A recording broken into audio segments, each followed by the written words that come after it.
Bonsoir à toutes et tous, je suis très heureux de vous retrouver. Depuis un an, notre société, vous le savez, a subi des mutations absolument majeures sous la pression pandémique et que l'espace numérique, les espaces numériques et la pratique du numérique est devenue, sauf quelques exceptions, notre principal recours à la sociabilisation et que c'est via Internet, via le cyberespace que nous communiquons en attendant de mieux, faute de mieux en tout cas, avec nos amis, avec nos proches et avec ceux que nous ne pouvons pas approcher physiquement. Je dirais que dans ce contexte-là, nous prenons pleinement conscience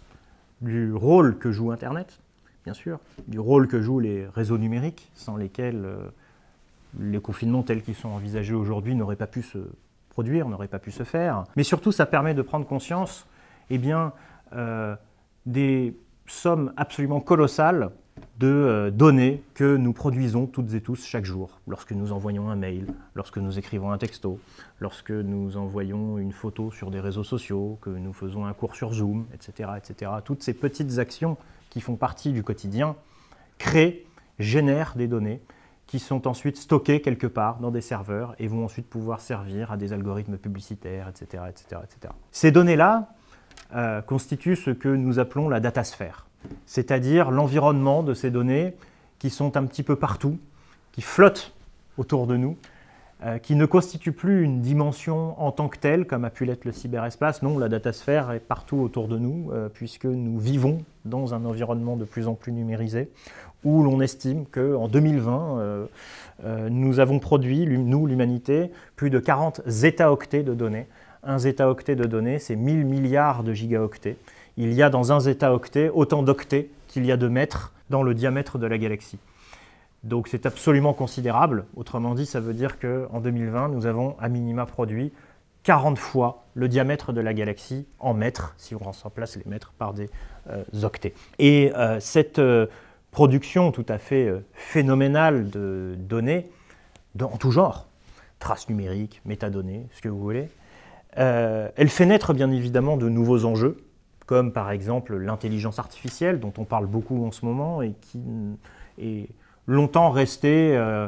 un doux rêve d'informaticien, faute d'avoir les processeurs suffisants, mais faute aussi d'avoir les masses de données suffisantes pour que des algorithmes puissent apprendre tout seuls. Donc ça génère de nouveaux enjeux, mais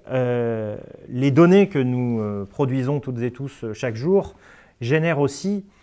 je dirais, de formidables opportunités pour nous autres chercheurs en géopolitique de mieux comprendre le monde dans lequel nous vivons, et afin de mieux documenter les conflits,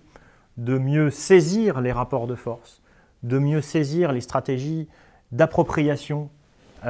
territoriale, bref, de mieux saisir ce qui fait le corps même de la géopolitique en tant que démarche scientifique qui étudie, pour reprendre les mots de Yves Lacoste, les rivalités de pouvoir sur les territoires, ou qui étudie, pour reprendre d'autres mots, l'espace comme enjeu politique. Et pour bien le comprendre et pour bien comprendre le rôle que jouent aujourd'hui les données là-dedans, on peut remonter à un géographe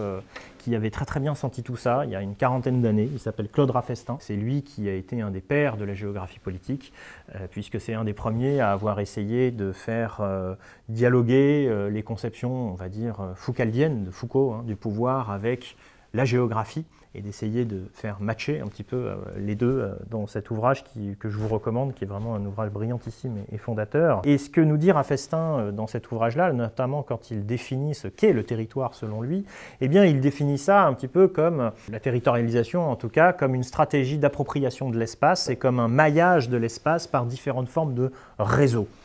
Et nous sommes donc au début des années 80, Raffestin écrit ça en 1980. À cette époque-là, la révolution informatique est encore dans les limbes. Je rappelle qu'en 1980, on vient à peine de lancer le Minitel en France, donc on n'est clairement pas dans la société du tout numérique que nous connaissons aujourd'hui. Et pourtant, Raffestin a eu cette intuition géniale qui consistait à imaginer que les phénomènes de pouvoir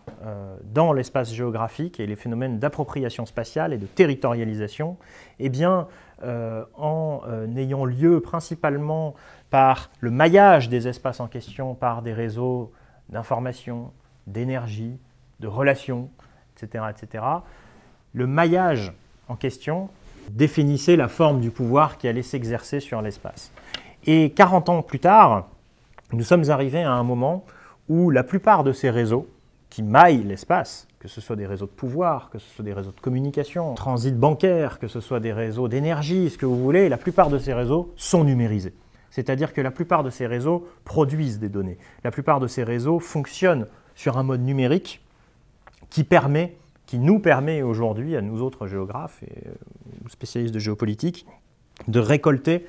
de plus en plus de traces numériques qui vont ensuite nous permettre de mieux comprendre ces réseaux, de mieux comprendre ces stratégies de maillage, de mieux comprendre comment, in fine, certains acteurs s'approprient l'espace, s'approprient le territoire, bref, génèrent du rapport de force, génèrent de la rivalité géopolitique et finalement génèrent de l'espace comme enjeu. C'est la raison pour laquelle je suis assez fermement convaincu par le fait que la révolution numérique que nous sommes en train de vivre aujourd'hui, c'est-à-dire cette production de plus en plus effrénée de données, générera peut-être pour la géopolitique et la géographie politique une rupture assez comparable à ce qu'a été ce qu'on a appelé la révolution géospatiale dans les années 60-70, c'est-à-dire ce moment où les géographes ont été pour la première fois capables d'observer la Terre depuis l'espace grâce à des satellites, eux qui jusqu'à présent étaient obligés de faire des relevés topographiques, d'utiliser tout un tas de méthodes pour représenter l'espace, en avaient une vision surplombante d'ensemble qui leur a permis de faire un grand bond en avant dans la connaissance de notre planète et de ses mécanismes internes. Aujourd'hui, la massification des données pourrait éventuellement amener à une révolution de cette sorte, puisque les conflits, les rapports de force, tout phénomène social produisant aujourd'hui des sommes quasi exponentielles de données nous permettent d'en savoir de plus en plus rapidement, et donc d'être capable d'observer des phénomènes géopolitiques et de rapports de force sous différents angles, là où auparavant nous étions condamnés à ne croire que quelques sources. Donc je diviserai mon propos en deux grandes sections. La section 3 d'abord, qui sera consacrée aux dynamiques de circulation des données dans l'espace géographique, mais également dans l'espace topologique, puisqu'il est question non seulement de représentation cartographique de l'espace au sens classique, mais également de représentation de ces maillages de réseaux dont parlait Raph Estaing, et de ces maillages de réseaux qui permettent de comprendre comment s'organise l'espace et comment s'organisent les données. Ça sera dans cette partie-là que nous verrons des représentations cartographiques, notamment sous forme de graphes, qui permettent particulièrement bien de saisir cette dynamique réticulaire de l'espace qui est si bien documentée par notre production massive de données aujourd'hui. Donc dans une deuxième partie, il sera question des données comme source de conflit, comme objet de conflit, mais également comme objet de compréhension de ces mêmes conflits, puisque nous nous intéresserons à la manière dont les traces numériques que nous laissons toutes et tous derrière nous par nos activités quotidiennes peuvent amener à renverser certains rapports de force géopolitiques absolument majeurs.